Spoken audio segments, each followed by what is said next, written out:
How you doing today? Thanks for stopping by our channel. A little chilly out here today, 16 degrees with the wind chill, and for my Celsius friends, that's negative 8.889 degrees if I'm not mistaken. I googled that, so yeah, I'm not that smart to know the conversions in my head.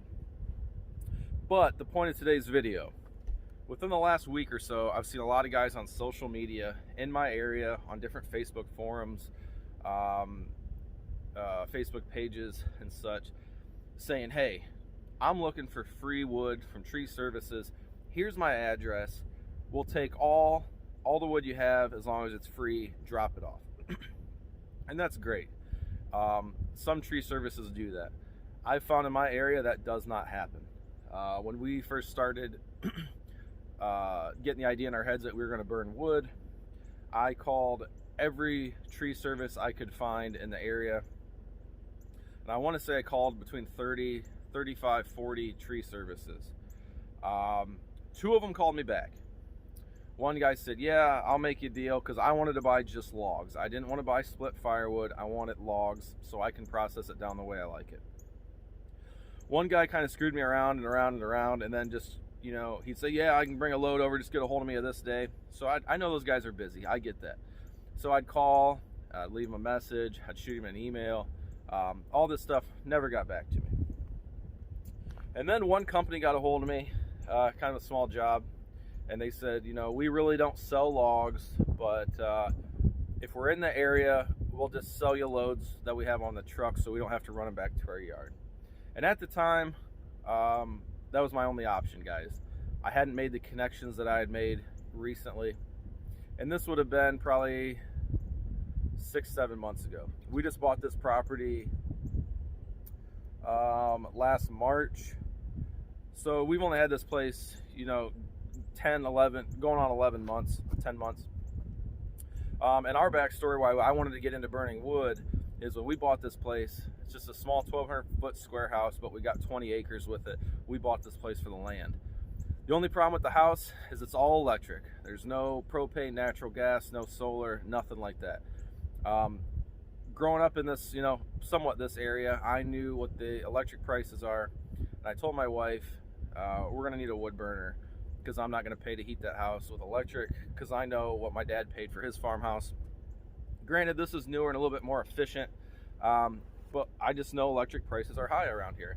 And when you're running electric water heater, electric baseboard heating, you know, everything else that comes with running electric, I was afraid what the electric bills were going to be. So before we even bought this house, we went and bought a Drolet high efficiency wood stove. And I'm glad to say that we installed that stove. We've been burning since, we had a few fires here and there at the end of September. We've been pretty consistently burning since October. It is now towards the second half of January, and we're still on our first quart of wood. So I'm happy with that. But this video, real quick, we're gonna go for a walk down the lane here, and I'm gonna show you what to expect if you're trying to get free wood or even paying for wood from a tree service. So let's take a walk down there, and we'll show you from my personal experience what I've found, and that I'm thankful that I've made a business relationship and a friendship relationship with a logger. All right, here's example number one of what to expect when you're dealing with a tree service. Like I said, this is my personal opinion. I'm not trying to bash anybody, and I'm sure not all tree services are like this. You can see they told me that if they're gonna make a delivery to me, I take whatever's on the truck. And I said, that's fine. But they had asked me what kind of equipment I had, could I move logs, you know, some chainsaw information. I told them the biggest saw I have is a steel 311.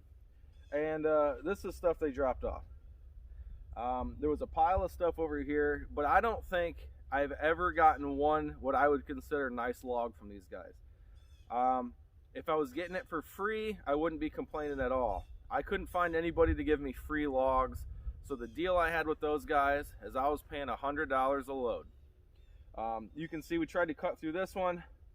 This has a hole here. You can see completely rotted through. I can stick my whole leg in it, and it goes all the way down to there.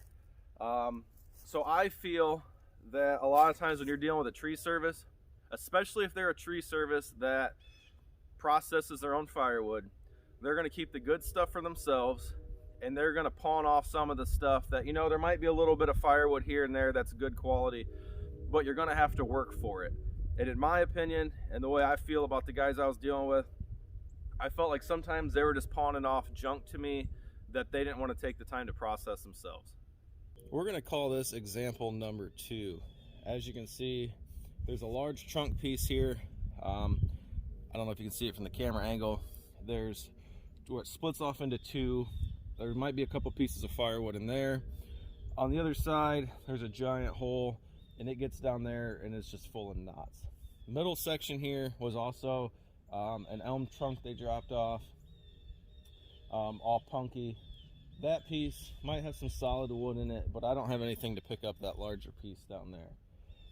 So like I said, if I was getting this stuff for free, I understand when you beggars can't be choosers, but I was paying what I feel is a good amount of money, $100 a load, and this would kind of be the stuff I was getting on a regular basis.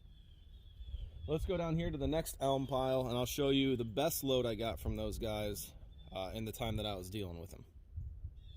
Alright, as you guys can see here, this was what I would consider the best load I got from those guys. This is a load of elm. Most of these pieces are under the 5-foot mark. There's 1 or 2 that are 8 foot. And I consider this good because it's not all rotted out like a lot of the other stuff I got. On the other side, there's some smaller pieces, but overall, this was the straightest load of wood that I got from those guys. Granted, it's elm, but like I said, I was kind of in a beggars can't be choosers type of way, even though I was paying for each load. This one was this is what these guys considered to me was a full trailer load, and I want to make it real clear right now, I'm not trying to bash these guys. I just think at the time I was a little naive, and I thought that they were making me the deal of the century. And it wasn't until I started dealing with my friend Aaron, who's a logger, that I realized what a real load of firewood is. These guys delivered wood in a 16-foot dump trailer, and I have a 14-foot dump trailer. And we'll go show you what, now that I'm buying logs directly from a logger, I'll show you what a load is considered. And back behind there, there's some big trunk pieces that are all rotten out. So that's how it happened. They'd drop off the dump trailer load, and then they had a flatbed on a truck with a little crane. They'd throw the trunk pieces off, and that's what I was provided, and that's what I paid those guys for. Got a few more piles to show you, and then we'll show you what it's like to deal with a logger. All right, here's another kind of mixed load that they dropped off to me. This front piece, kind of here in the foreground, is a trunk section where 1, 2, 3, 4, 5 chutes are shooting off. You would really have to work to get any decent firewood out of that thing, and the equipment I have is just not up to par on that. In the background there is a piece, looks like ash, that is totally rotted through. But I just feel, my personal opinion, like I said, I'm not trying to bash these guys. I didn't know any better at the time, and you can't tell me that that they weren't just trying to pawn off some of their junk to me. That's just the way I feel on that. All right, guys, pan over here a little bit.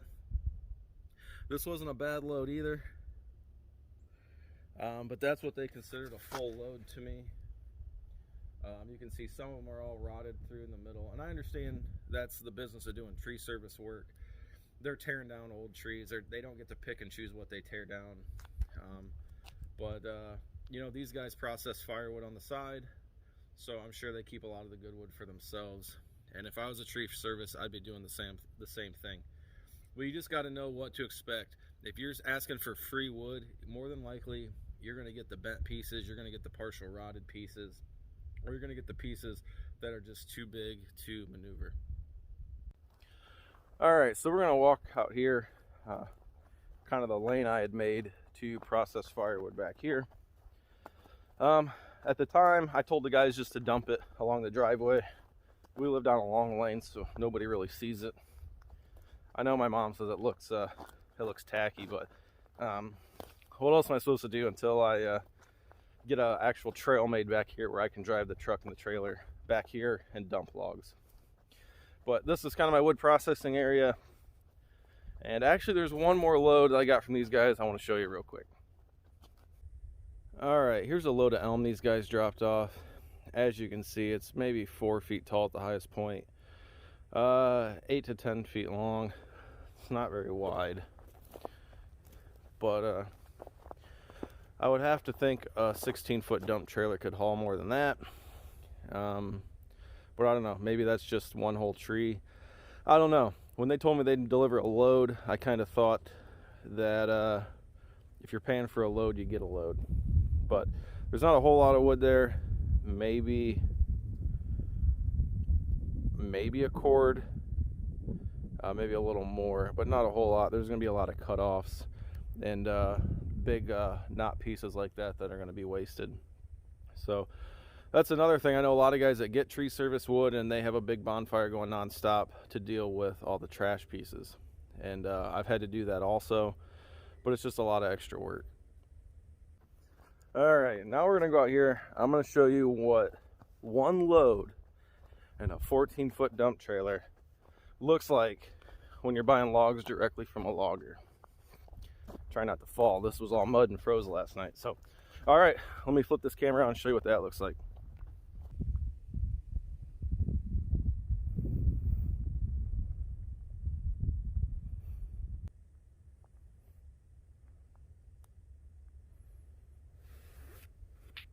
All right, as you can see, and I hope you can see it from the video, but in person, this is a lot more wood than what I was getting before. Most of these are all fairly straight. This one right here is the smallest. This is all one log. This is the smallest. On the other end, it's closer to 5.5, 6 inches. The largest, so this is the smallest log on this load, and this was just one load from my friend Aaron, who's a logger, like I said. There is a fairly large chunk of oak. This side it's 16, the other end it's almost 18 inches. Had a tape measure out here yesterday. And a lot of these are, you know, they're 10 to 12 inches. And I think the average is probably gonna be 12, 13 inch logs in here, which in my opinion is fantastic. They just split well, they're easy to maneuver and manage. And most of this load is one way or another a species of oak. We got some white oak, some pin oak, there's some red oak on here, and a little bit of maple. That was about this whole load. I think there's a 1 or 2 sassafras buried in there somewhere. But let's talk about the dollars and cents. Because as DJ Quick said in the 90s, if it don't make dollars, it don't make sense. So I appreciate those tree service guys being the only ones to drop logs off to me. I hope it didn't come off as me bashing them, because I wasn't trying to. I just want to let people know that if you're asking for free tree service wood and you're planning to get into the wood business, know what to expect. I don't even consider myself in the wood business, guys. If I can sell enough to cover our expenses, that's fine. I don't count on it as an income. I don't need it as an income. Of course, the extra money would be nice. That's obvious. But right now, with the whole arm situation going on, you know, I can't process these logs, but it doesn't hurt to have them here. For me, it's just a peace of mind. And like I said, that's the reason we got into firewood, is to heat our home. And then it just kind of progressed from there. My wife and I have a 5-year plan of building a new home and then tearing that one down. And if we do that, when we do that, we will run a outdoor wood boiler as my goal right now.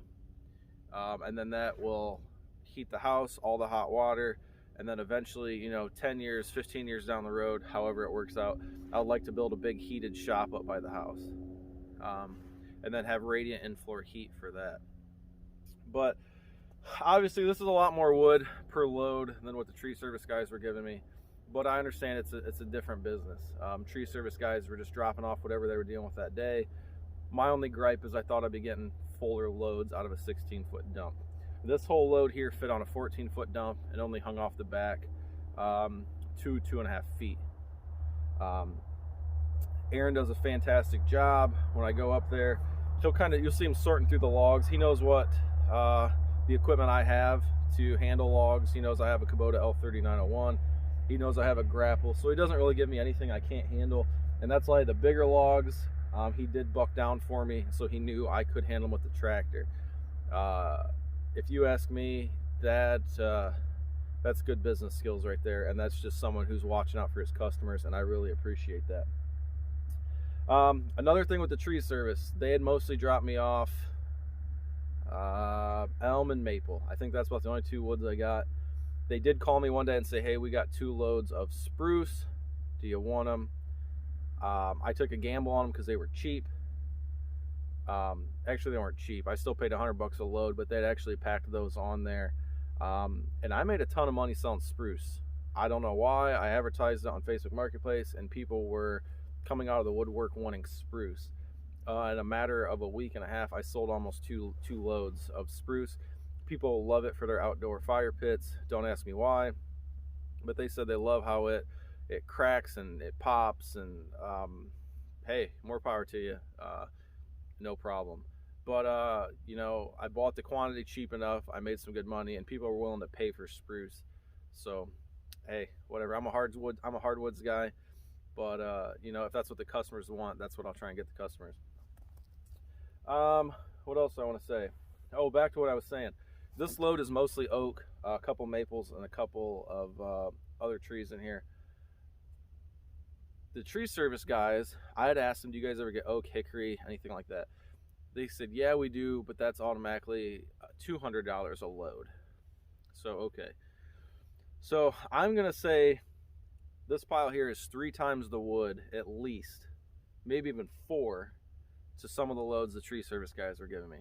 $100 there. I'm actually buying this wood cheaper per load, not per load, but per quantity of what I was spending from those guys. Now let me go into a quick minute about my logger friend Aaron. You've seen him in a couple of the videos. He was running the processor in the last video, and then a couple of videos before that, he's the guy who was in the Cat 259D loading up the dump trailer. So you can go see how big of loads we're getting on this dump trailer without going overweight. Everything is secured. We don't want any issues transporting logs. But I figure there's 2.5 to 2 3/4 cord in log form on each one of these loads. And as you can see out there, the biggest load out there might have been 1.5 cords. So that's just, I'm just happy to have that. I'm happy to have oak. I'm happy to have some of these better grade firewoods.